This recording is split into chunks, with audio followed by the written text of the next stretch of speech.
News. Thank you. Melania gives millions back to taxpayers that Michelle Obama greedily devoured. Melania is setting a totally different tone than the last First Lady. Michelle Obama was known for wasting so much taxpayer money we eventually lost count. Thankfully, Melania is different. Her first official move was to decrease the East Wing staff and slash her office's expenses. Advertisement: she announced she will be downsizing her staff to just 10 people, shaming the extravagance of Michelle, who had at least 26 full-time, highly paid employees at her beck and call. Melania has already saved America millions in just one move. But how much in hard dollars is Melania saving taxpayers? Approximately $5.1 million a year, according to Forbes. Overall, the Trump White House is saving a total of $22 million by running a much leaner operation. But that's not all. For the first time in the history of White House, visitors who take the public tour will now be able to view the famous White House movie theater, thanks to a new order by First Lady Melania Trump. Under Bill and Hillary Clinton and Barack and Michelle Obama, if you wanted to see the special areas of the White House, you had to pay to play. We all remember Bill Clinton literally selling Honest Abe's bedroom by the night, making it like a cheap motel on the wrong side of the tracks and bringing dishonor to the office. But the Trumps, as promised, are giving the White House and the government itself back to the people. Melania announced that the new tour will help bring back the idea of the People's House by giving more people access to the rich history and amazing traditions. The move gives more ordinary citizens access to the White House is the exact opposite of how former President Barack Obama and First Lady Michelle treated the residents. Those two were famous for hosting celebrities and star-studded events while suspending public citizen tours of the White House for 8 months in 2013. The East Wing Theater holds 51 seats along tiered rows. It was a cloakroom before President Franklin D. Roosevelt converted it in 1942. According to Independent Journal Review. Advertisement: share this as you think Melania is a much better First Lady than any we have had in years.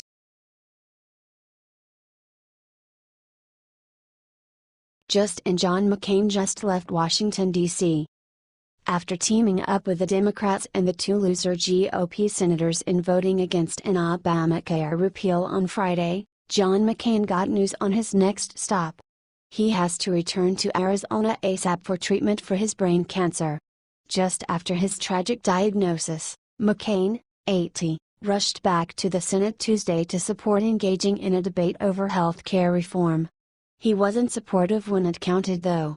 Advertisement: during his floor speech on Tuesday, the long-tenured senator said that he would only be in D.C. for a few days.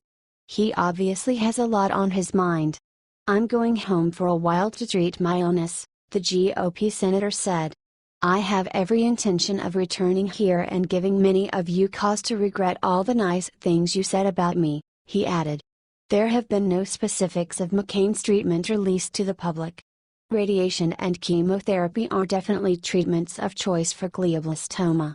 Glioblastoma is the type of cancer that he was diagnosed with during a routine doctor appointment. Radiation won't occur until the tumor has been excised.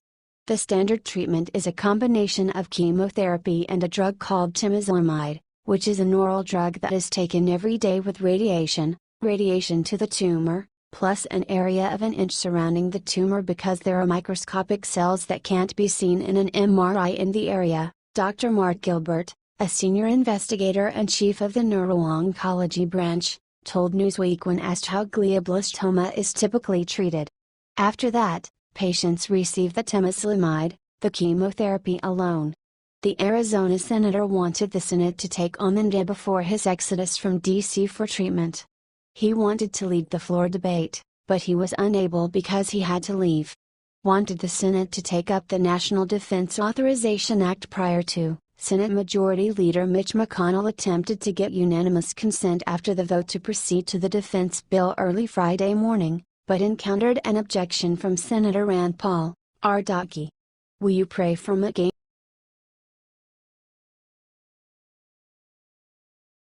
Trump woke to find huge surprise 6 months into presidency.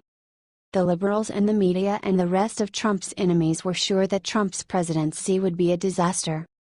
A total disaster, they all predicted. Not a kind word was said. Which was strange, because if the Democrats had tried to work with him, Trump's accomplishments would put him on Mount Rushmore. But without them, Trump still did amazing things. This is a remarkably impressive and totally accurate list of Trump's accomplishments in his first 6 months. We would like to thank the good reporters at the Gateway Pundit for putting this list together. Stock market in President Trump's first 6 months since the election and since his inauguration. The U.S. stock markets are at record highs and millions of Americans are benefiting in their retirement savings accounts. The Dow daily closing stock market average has risen 18% since the election on November 8. On November 9 the Dow closed at 18,332. Yesterday on July 19 the Dow closed at 21,641 for another all-time stock market closing high. Since the election, the Dow has set a new all-time closing high 1 out of every 4 days the market is open. Since the inauguration on January 20 the Dow is up 9%. It was at 19,827 on January 20. The Dow took just 66 days to climb from 19,000 to above 21,000. The fastest 2,000-point run ever. The Dow closed above 19,000 for the first time on November 22 and closed above 21,000 on March 1. The Dow closed above 20,000 on January 25 and the March 1 rally matched the fastest ever 1,000-point increase in the Dow at 24 days. On February 28 President Trump matched President Reagan's 1987 record for most continuous closing high trading days when the Dow reached a new high for its 12th day in a row. The S&P 500 and the Nasdaq have both set new all-time highs during this period. The U.S. stock market gained $4 trillion in wealth since Trump was elected. The S&P 500 also broke $20 trillion for the first time in its history. U.S. debt. As of today, the U.S. debt has decreased under President Trump since his inauguration by -$103 billion. President Obama increased the U.S. debt in his first 6 months more than $974 billion or nearly $1 trillion. The difference between Presidents Trump and Obama is more than $1 trillion. Jobs. According to the Bureau of Labor Statistics, President Trump added a projected 1,027,000 jobs in his first 6 months, January through June 2017. President Obama, on the other hand, lost more than 3,826,000 jobs in his first 6 months. Unemployment. Also, according to the Bureau of Labor Statistics, the unemployment rate since President Trump's inauguration decreased from 4.8% to 4.4%. January through June 2017. The unemployment rate in January 2017 was 4.8% and by June it was down to 4.4%. Unemployment under President Obama, on the other hand, moved in the opposite direction. In his first 6 months as president, the U.S. unemployment rate increased each month from 7.8% in January 2009 to 9.5% by June of 2009. Inflation. As noted earlier this week, according to the U.S. Bureau of Labor Statistics, the U.S. inflation rate decreased to an 8-month low in June to 1.6%. This is in part due to President Trump's energy policies that are helping average Americans with cheaper gas and electricity. Housing sales. Housing sales are red hot in the U.S. right now. In 2011, houses for sale were on the market an average 84 days. This year, it's just 45 days. According to the U.S. Census Bureau, there were nearly twice as many U.S. housing sales in the past couple of months as there were under President Obama in 2009 during the same time period. The annualized housing sales rate for May 2017 is reported at 610,000, where in 2009 this amount was only 376,000. Decrease in regulations. One of the first things that President Trump did in office was to reduce the number or burdensome regulations put in place during the Obama era. In January, President Trump signed his 2-for-1 executive order mandating that for every new regulation, 2 regulations needed to be revoked. Even far-left Politico notes that significant new federal regulations since Trump's inauguration have slowed to an almost total halt. Regulations cost Americans and American companies money to implement and maintain. Reducing or halting regulations allows companies to spend their money on more prudent money-making areas. Other results: the U.S. Manufacturing Index soared to a 33-year high in President Trump's first 6 months, which was the best number since 1983 under President Reagan. The Federal Reserve has increased interest rates 3 times since President Trump was elected into office in November. The Fed increased interest rates only once in Obama's 8 years prior to the increase after President Trump's winning the election in November. Illegal immigration is down almost 70% under President Trump. NATO announced allied spending is up $10 billion because of President Trump. After being nominated by President Trump, constitutionalist Judge Neil Gorsuch was confirmed and sworn in as Supreme Court Justice in early April. The president has signed around 150 executive orders, memoranda and proclamations as of July 19, including dismantling Obama's climate change initiatives, travel bans for individuals from a select number of countries embroiled in terrorist atrocities, enforcing regulatory reform, protecting law enforcement, mandating for every new regulation to eliminate 2, defeating ISIS, rebuilding the military, building a border wall, cutting funding for sanctuary cities, approving pipelines, reducing regulations on manufacturers, placing a hiring freeze on federal employees, exiting the U.S. from the TPP. Share this with all Trump supporters and especially with all Trump doubters.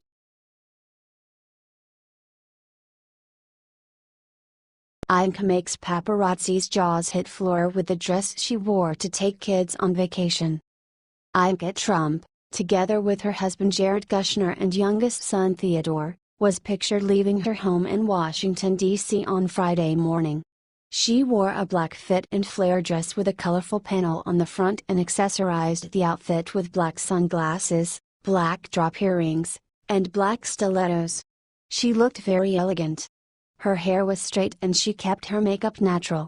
While she was carrying her son on her hip, her husband was right behind her in a more casual outfit. He wore a light blue shirt, navy jeans, and white sneakers. Theodore, their youngest son, was seen wearing red trousers, and a blue and white check short-sleeve shirt. His outfit was completed with a pair of navy sandals and white socks. Daily Mail reports both Jared and Ivanka looked to be in high spirits as they left their D.C. home with their youngest child in tow, before making their way into a waiting SUV, which was headed to New York City, where Ivanka had a meeting at the UN with Secretary General Antonio Guterres. The couple's other children, Arabella and Joseph, were already waiting for their parents and their younger brother in the car, accompanied by Secret Service agents. Assistants were helping the family to load the car with their bags and suitcases. It appears that the family is going away for the weekend. Daily Mail reports President Donald Trump is due to travel to Long Island today, and his daughter and her family may well be set to join him on his trip. It is also possible that they are headed to spend the weekend at their home in New Jersey, where they often enjoy weekends away together. This was the first time Ivanka was pictured after she attended President Trump's joint news conference with Lebanese Prime Minister Saad Hariri in the Rose Garden. Her husband Jared was also at this conference.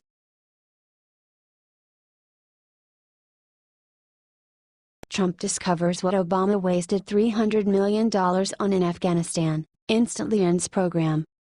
Former President Barack Obama wasted millions of taxpayers' money in order to pay the salaries of the so-called ghost soldiers and police officers in Afghanistan. However, it was found out recently that these ghost soldiers are still being paid, but they don't actually exist. This means that they can't participate in any operation against the jihadist enemies, which leaves the allied forces short-handed. Special Inspector General for Afghanistan Reconstruction, John Sobko, recently was interviewed by Cheryl Atkinson of Full Measure about his problem. Sobko said that Pentagon under President Trump found out about this problem, which is worse than anyone thought. Conservative Nation reports, "We've been raising this concern about ghosts going back a number of years," stated Sobko. "Actually, I want to say we heard about it from Afghan President Ashraf Ghani years ago before he became president. He warned me about ghosts. So we started looking 3 years ago. What we're talking about are policemen, Afghan military, Afghan civil servants who don't exist or they have multiple identity cards and we're paying their salaries, he explained. By we I mean the United States and the international community. And we started finding out that we had no capacity to measure the number of soldiers, teachers, doctors, military people who we are paying their salaries. Although these people don't actually exist, they are still being paid. The money has gone to personnel accounts. Fox News reported in October that the fraud could have amounted to more than $300 million annually. Most of soldiers and police forces that American taxpayers have paid for don't even exist in real life. Or in other words, U.S. taxpayers have spent more than $70 billion to non-existing people.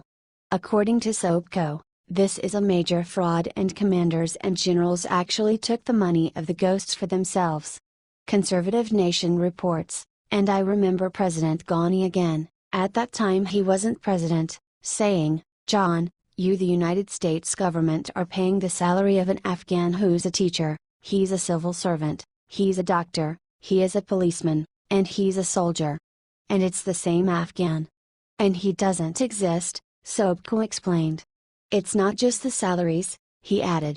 "But we're funding schools based upon the number of students, so if you invent or inflate the number of students, you're going to be paying more money.